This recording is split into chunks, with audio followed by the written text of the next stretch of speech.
কবে বানানো হয়েছে এটা? আজকে সকাল বানানো হয়েছে। আজকে সকালে চটপটি বানানো হয়েছে। আর এটা এটা মাত্র ভিজানো হয়েছে। এটা কি জিনিস? তেঁতুল এটা।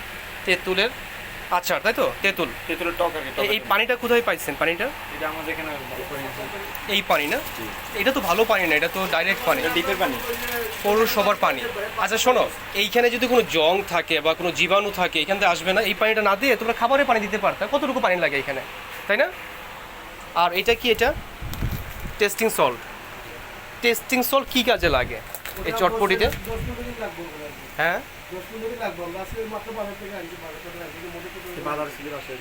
এটা কি জিনিস? চিনি? চিনি সাইট্রিক।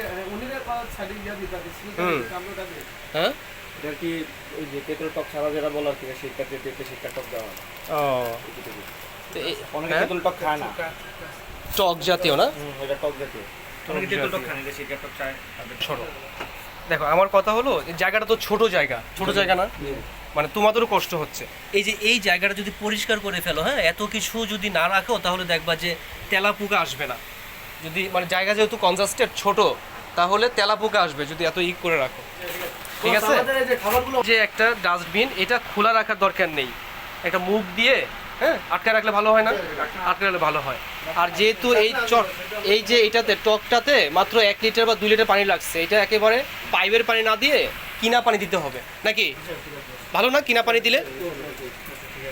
যে এই যে এত পরিমাণ পানি আছে না, বিশুদ্ধ পানি, ড্রিঙ্কিং পানি, তাহলে এই যে টকটা তেঁতুলের টকে ডাইরেক্ট পানি না দিয়ে এই পানি দিতে হবে নাকি? কি নাম এই হোটেলের? এই আমাদের ঢাকা সাথী চটপটি ফুচকা। ঢাকা সাথী চটপটি ফুচকা। হ্যাঁ, ঢাকা সাথী ফুচকা ঘর। হ্যাঁ, তাহলে